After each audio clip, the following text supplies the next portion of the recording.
What would you say if you had a private business that worked in conjunction with the government to pass laws that limit your choice in buying a consumer product? And once they've locked in that limitation, they begin exploiting it in sometimes fraudulent and scammy ways.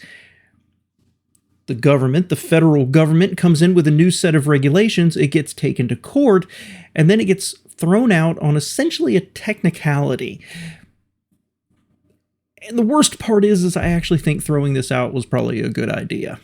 Welcome back to All Cars, y'all. I am John, and what I'm talking about is automobile dealers. Now, I have talked for years about them, and the more I've looked and the more I've experienced, the more against them I am. I am almost surprised that customers are not literally taking to the streets, pressuring our legislators to change the laws. But I think it's because we only buy cars once every 7 years, things like that, 3, 7, 12 years, it depends. Much like buying a house, it happens relatively infrequently.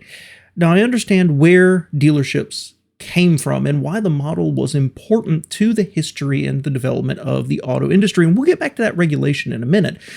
Because if you roll back to when Ford exploded with the Model T, they could not roll out nationwide with sales centers. So you have a dealership model. You have the right to sell Fords.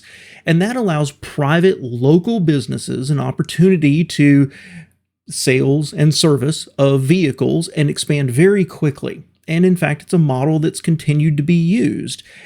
Hyundai did it in the 80s, the Japanese did it in the 70s, and even VinFast, maybe not the best example in the world, they originally wanted to have corporate-owned sales centers, and they switched to a dealership model because it was just much cheaper and much faster to expand. So it still is there. But along the way, the dealerships became a very powerful entity of themselves. Locally, they have local employment, and they sponsor your little league baseball team. But behind the scenes, dealerships work like a cabal. They work with legislators to set franchise laws. Now, those laws initially were intended to protect the dealership from the corporation coming in and undercutting them. If you have a Ford dealership, you don't want Ford opening a dealership across the street and then selling it essentially wholesale and driving you out of business. It was there to protect the dealers from the company. But it also set up protected environments for the dealerships, protecting them from other competition and essentially locking them in as their own little monopoly. What that has allowed to happen over decades, we all know the stereotype of automobile dealers of being sleazy. They've turned it into just, in many cases, scams. All right. At my best, I can say the best experience I've had with a new car dealer has been not terrible. And I'm not sure that mediocre is really the level they should be aiming for. The best experience I've ever had is honestly CarMax, because it's exactly what you expect. Here's a car I like, tell me about it, drive it, financing, out the door. It's easy, but new cars, it's hours drawn out. It's total little sales steps along the way and fees added in. Dealerships around me, they still have these mandatory tack-ons they put on there, like the security etching on the windows, or an underbody protection, or a seat anti-stain protection. You see this very commonly, plus the dock fees they charge.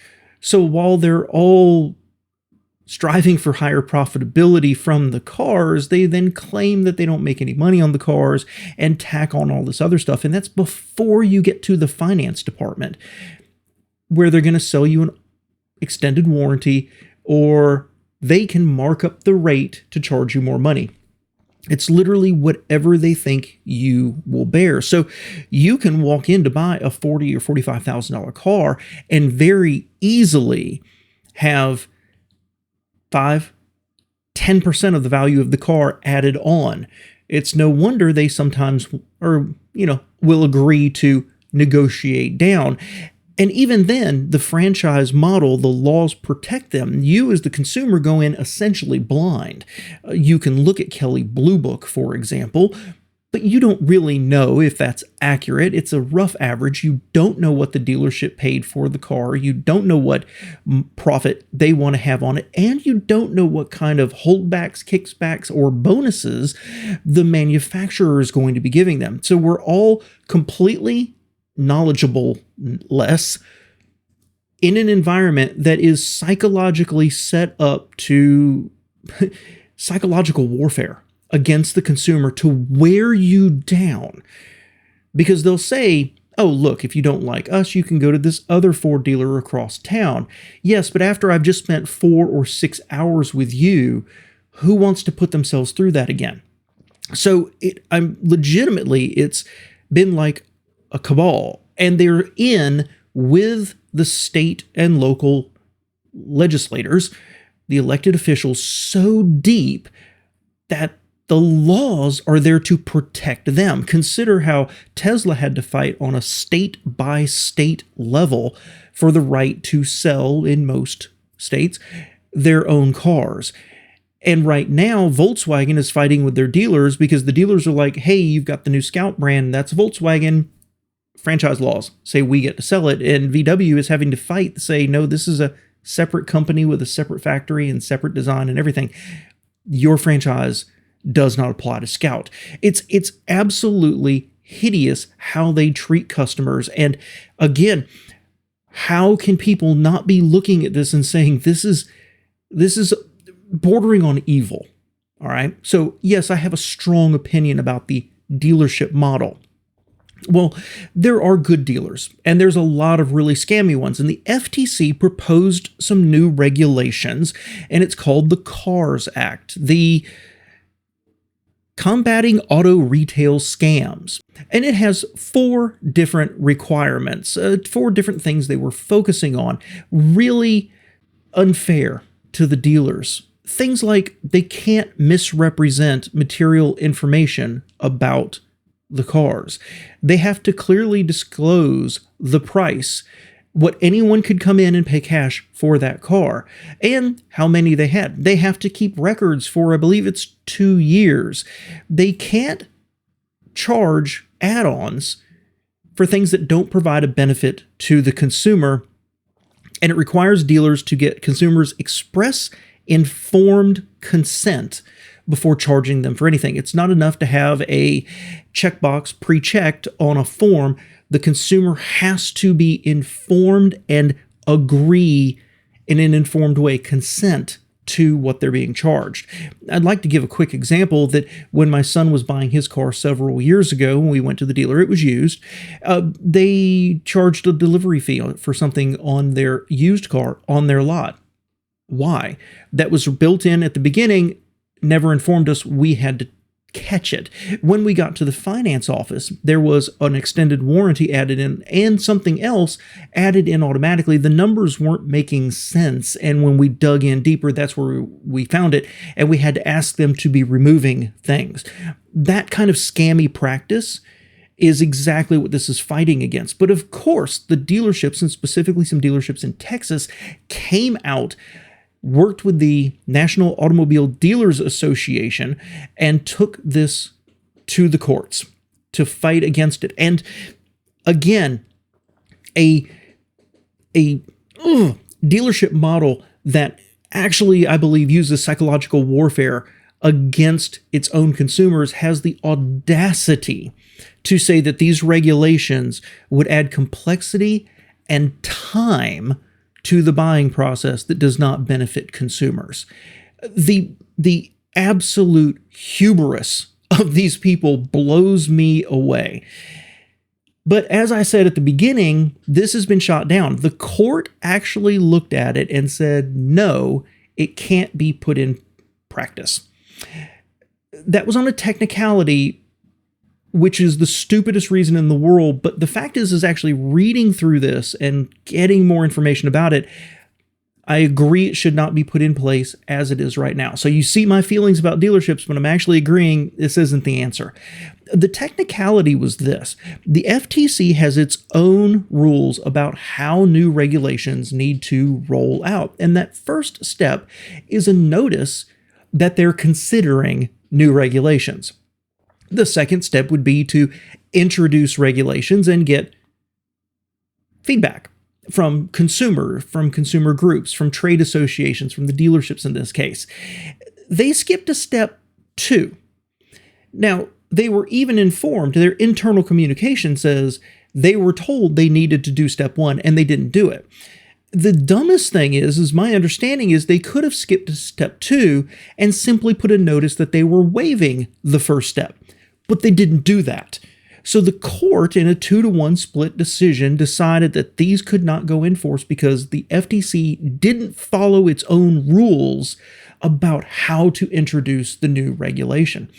So them losing in court, they didn't even get into this and the benefits and whether it was fair, right, legal, or constitutional. They just threw it out on technicality. And of course, now we have a new presidential administration who's not terribly interested in more regulation. So what's the FTC going to do? They could start over. I don't think they want that. They could do a couple of other things. They could continue to fight it all the way to the Supreme Court if the Supreme Court would even hear it. But more importantly, I actually agree with the whole thing being kind of scrapped and started over. I do think these kind of regulations are important. I think they're absolutely critical to rein in some of those bad dealers. But some of this language is far too vague and would just end up back in the court system. For example, make it illegal for dealers to charge consumers for add-ons that don't provide a benefit. Now, I'm not an attorney, but that is basically written to beg for a lawsuit. Let me give you an example. Let's say I'm buying a new Ford and the dealership put on, say, I don't know, $1,000 for security etching on the windows. Now, we all know this has little but not no value. It's overpriced. It's probably marked up 100, 200, 500% profit for the dealership. I don't want it, but they've already done it, so now it's mandatory. It's the scammiest thing in the world. But if you were to go to court, they could trot out people who said, my vehicle was stolen and this etching helped the cops identify it at, say, a scrapyard, whatever. That's a benefit to a consumer. I think there's a better argument for different ways to write this, but some of these are dealerships who are being good and doing the right thing should not be opposed to this. The dealerships, of course, they're not going to with the NADA, with themselves, and with the lawmakers in their pocket. They're not going to step back. I did a whole video on the main channel probably 2 or 3 years ago that the dealership model is ripe for disruption. I believe that video is private now. I think I've taken it down because it got no views because nobody seems to care about this issue. We're all just happy complaining every 7 years about the experience without actually doing anything about it, which is why I'm a big fan of being able to buy directly, say, from Tesla or from Rivian or from Scout. It's a shame that it has to be only EVs because they're not tied in with any dealership model beforehand. It has to be a brand new company, and many states who have agreed to let this happen, it has to be electric vehicles, or in one case, I don't remember, I think it might be South Carolina, it's only Tesla that can sell without a dealership model. So I think there needs to be a lot of changes here, and I do think that some new rules and regulations like this would help tamp down some of the worst practices out there by some of the worst dealerships. But I do have to agree with the courts that this is probably just too vague and begs lawsuits. But the other thing, and that's even more important and does dabble into my politics here, is why is this necessary at all? As one article I was reading, somebody was quoted as saying, isn't all of this stuff illegal now anyway? Well, for the most part, it kind of is. Except then you have to report it. An agency has to file a lawsuit, take them to court, fight it, and definitively prove that, for example, the dealership was committing fraud. By passing these rules, the agency gets to take that power to itself. They don't have to prove it. They can just say, you've broken these rules, here's a fine. That's a problem, because with the overturning of the Chevron decision, agencies are going to be clamped down on being able to claim those extra kind of powers. So I do, from that perspective, also agree that this is not the right answer. Giving more power to an agency to look at a private business and say, you're wrong, here's your penalty, that's guilty before being proven innocent. I don't think the administration, I don't think the court systems would support this if this got challenged even further based not on technicality, but on its merit and the writing of the rules.